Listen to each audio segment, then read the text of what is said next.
Olá, estamos de volta para o segundo bloco do programa Resenha Livre. E hoje nós estamos tratando do direito de vizinhança. E para falar sobre esse assunto tão polêmico, nós recebemos o Dr. Antônio Guerch Filho, que é professor do curso de Direito da Unifev e também é advogado na comarca de Votuporanga.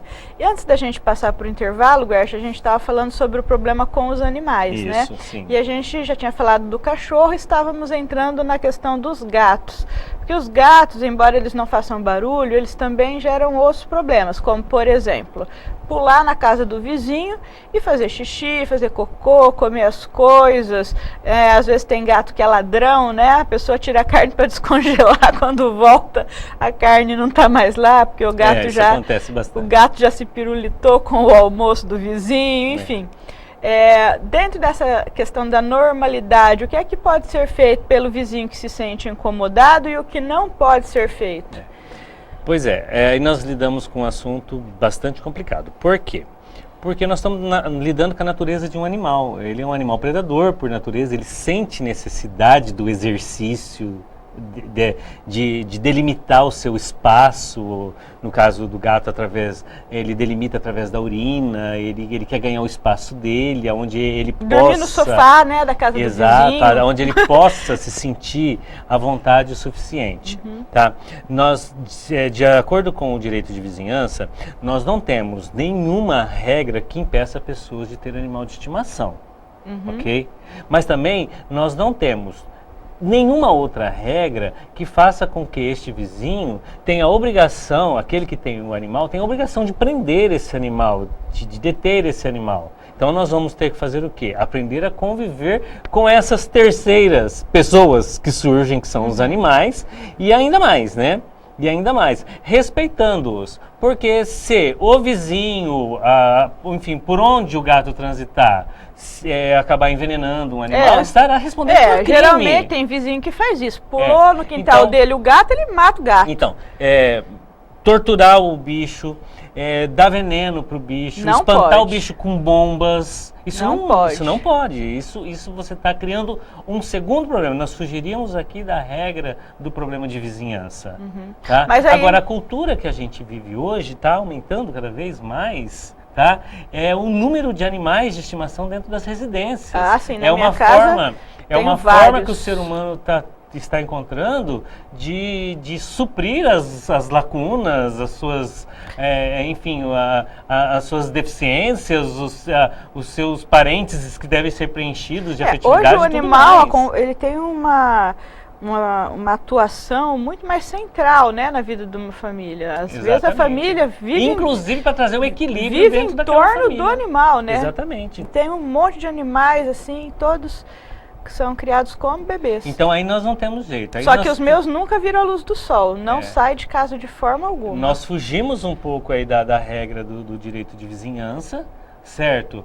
Tá certo, o bicho é de propriedade do seu vizinho, mas você não pode chegar, por conta do exercício do seu direito de posse ou propriedade, a chegar a maltratar aquele animal sob pena de responder. Agora, por exemplo, se o animal vai na casa do vizinho e faz xixi no sofá, estraga alguma coisa, o vizinho pode se ressarcir. Sim, sem dúvida pode nenhuma. Né? Procurar o proprietário do animal e falar, olha, senso, né? seu animal sujou meu sofá, eu vou mandar lavar e mando a conta para você. Sem dúvida isso nenhuma. Aí é um direito. Justo. Nós buscamos aqui a regra de equilíbrio da situação. Nós buscamos sempre pela regra de equilíbrio da situação. É o que faz sentido, né? Faz sentido para que as pessoas possam se harmonizar e viver em comunidade, que não é possível extrapolar, né, o direito um do outro. E olha, nós acabamos ainda, se você tocou no assunto dos animais, ainda ficaram alguns animais para trás, como por exemplo, galinhas. Então, não, eu estava aqui na minha lista, eu queria saber agora, por exemplo, criar galinha, tem gente que cria galinha, tem vários problemas com a galinha, porque não é um animal de estimação. E ela, quer dizer, a galinha não, mas o galo, ele começa a cantar lá pelas 4 da manhã, né? Exatamente. Qual que é a regra para criar galinha dentro da cidade, Guerch? Lembrem que eu disse que existe o chamado Estatuto da Cidade, o chamado Plano Diretor, que traz as regras.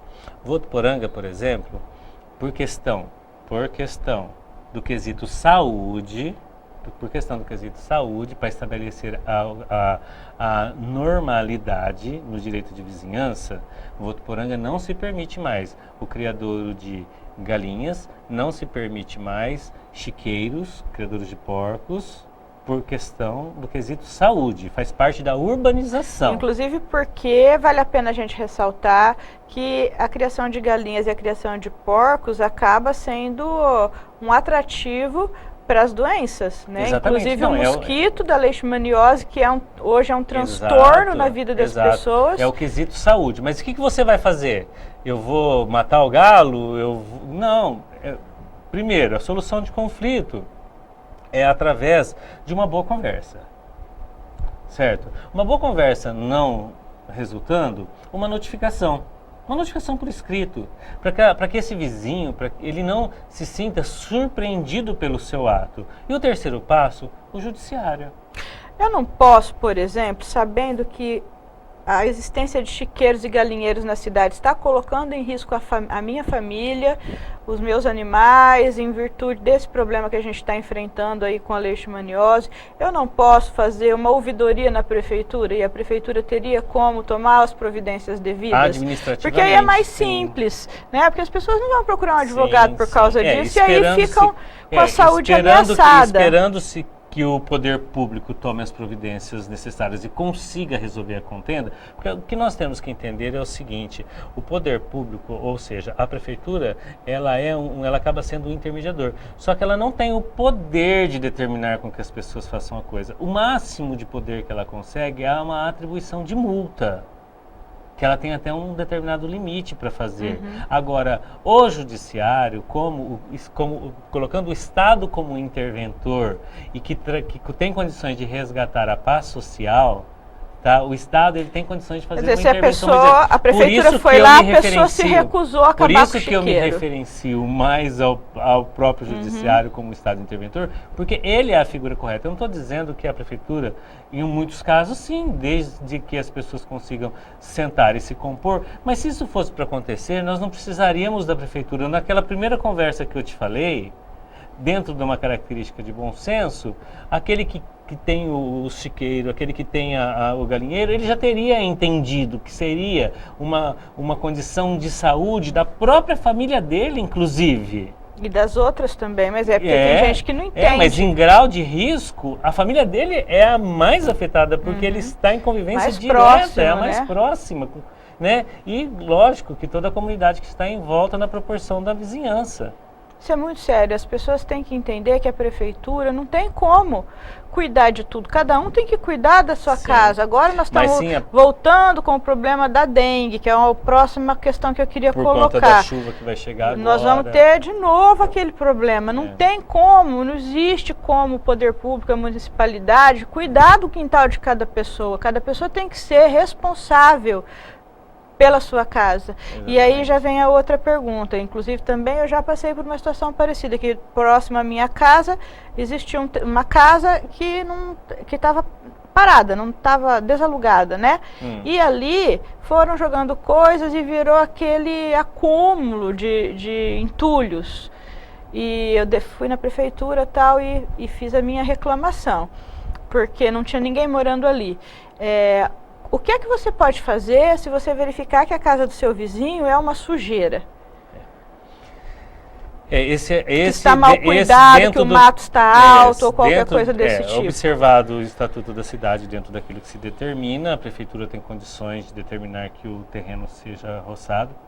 De qualquer maneira, mesmo estando fechado e, em tese, abandonado, temos como encontrar quem seja o proprietário. Esse proprietário ele está cadastrado perante a prefeitura e esse proprietário ele está cadastrado perante o registro de imóveis da cidade.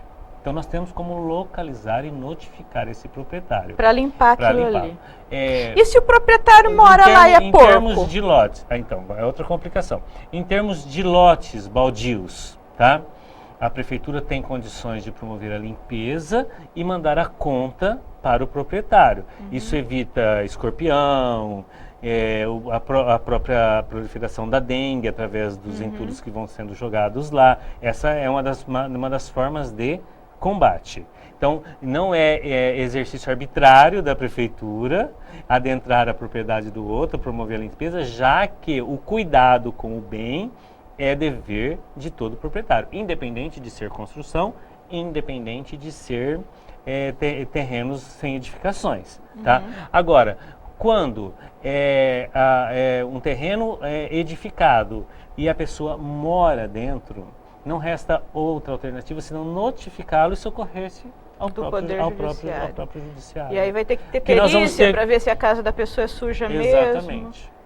Porque tem gente que não tem o menor cuidado com a sua propriedade, fica juntando lata, pneu, lixo, e aí você está ali do lado e está sujeito a contrair lixo de 15, 20 doenças. Dias no corredor que não coloca para a rua, para que o serviço público possa recolher.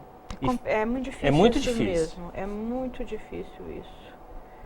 O Guerche, e com relação ao barulho, por exemplo, eventual de festinhas, resolvi fazer uma festinha. Como que é a regra? A regra é a tolerância. Tolerância. Da mesma forma que, eventualmente, você vai poder promover a tolerância do barulho da casa do vizinho, o vizinho deve, por questão de bom senso, promover a tolerância do barulho do seu imóvel. O que diferencia, pegando o gancho da festa que você está dizendo, o que diferencia bares, locais de shows, certo? Que aí tem que seguir uma regra, porque aí é todo dia. Exato. No direito, nós temos indústrias com barulhos de serras produzindo, cortando, fazendo. Nós temos Por isso que tem os bairros, né? Exato, é isso que eu vou te dizer agora. Temos a chamada teoria da pré-ocupação. O que é a teoria da pré-ocupação? Aquele que chegou primeiro fica. Tá? Quando o município ultrapassa um determinado número de habitantes, que cria-se o plano diretor, cria-se então a setorização. Votuporanga já vive esse momento, que são os distritos industriais. Agora eu te pergunto, até a década de 70, começo de 80, as indústrias eram dentro da cidade. Você tinha que conviver com todos os barulhos. Hoje, se por questão de comodidade, para não ter que pegar transporte público, você mora ao lado da indústria, quem tem que suportar? Você que escolheu morar lá ou a indústria que já se encontrava lá? E aí nós temos que trabalhar nesse sentido. Então, setores de bares, lanchonetes... É uma boate no centro da cidade. Uma boate no centro, desde que nós tivemos um conflito muito grande. É verdade. Foi, né, os proprietários gastaram dinheiro para acústica e nunca conseguia chegar ao entendimento com um único proprietário, que ainda se sentia desconfortável com todo o barulho que era realizado. Nós tivemos esse problema. Foi uma novela. E foi uma novela, tá? Então, a gente tem que trabalhar alguns em conjunto, né? A segurança, volto a dizer, no caso agora o sossego, a pré-ocupação. Aí nós vamos analisar, dentro da pré-ocupação, quem é que não está situado no local correto aqui, para que a gente possa encontrar o equilíbrio da situação.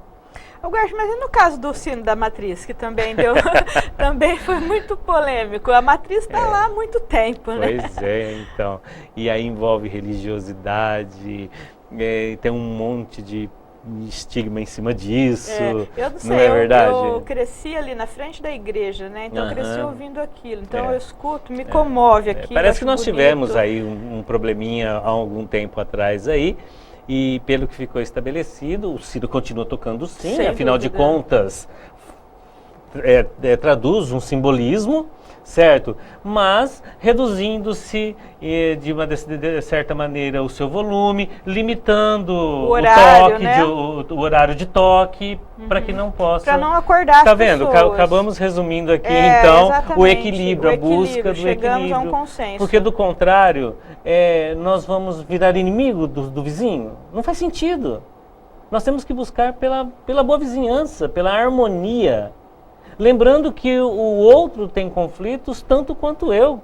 E eu tenho que aprender a tolerar o conflito do outro tanto quanto eu. Eu acho que cada vez mais a gente está vendo assim, os vizinhos distantes. Para finalizar, porque nosso tempo já acabou.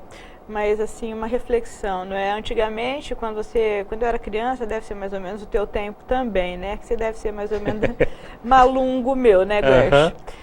Os vizinhos conversavam muito, tinham uma interação, ficavam na varanda, né? Isso meio que desapareceu, né? Exato. Agora você nem conhece, às vezes diminuía você o conflito de conhece seus vizinhança, vizinhos. porque as pessoas são estranhas. Eu me lembro que, por exemplo, quando na minha casa fazia pão, levava para as duas vizinhas. E as vizinhas também, quando fazia algum negócio, devolvia a graça, né? Devolvia a tigela que foi mandada cheia com alguma coisa que também tinha feito, né? E não se fazia nada sem chamar o vizinho. Então, e isso reduziu o problema de vizinhança entre as pessoas. A gente nem sabe, né, quem são os vizinhos. Entendeu? Você mal conhece então nós temos que pensar o seguinte: para uma boa convivência de vizinhança, nós temos que ter em mente a boa fé. A boa fé tem que estar estampada, certo? E a harmonia. A boa fé e a harmonia resultam na boa vizinhança. E não adianta você achar que por você estar com um poder absoluto na mão, que seja na condição de possuidor inquilino, que seja na condição de dono proprietário, que o seu poder é mais do que o do outro. Ambos têm que se enquadrar e encontrar uma regra de harmonia e equilíbrio para que aquela situação seja minimizada, porque resolvido não vai ser.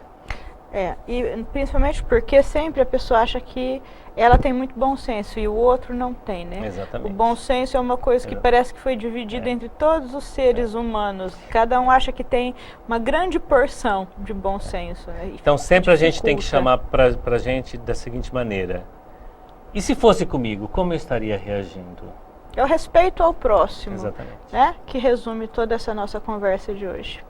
Eu te agradeço mais uma vez. Sempre que você vem aqui é divertido. Obrigado. Você sempre traz um esclarecimento para o nosso público. Obrigado. O Resenha Livre de hoje fica por aqui e eu espero você na próxima semana. Até lá!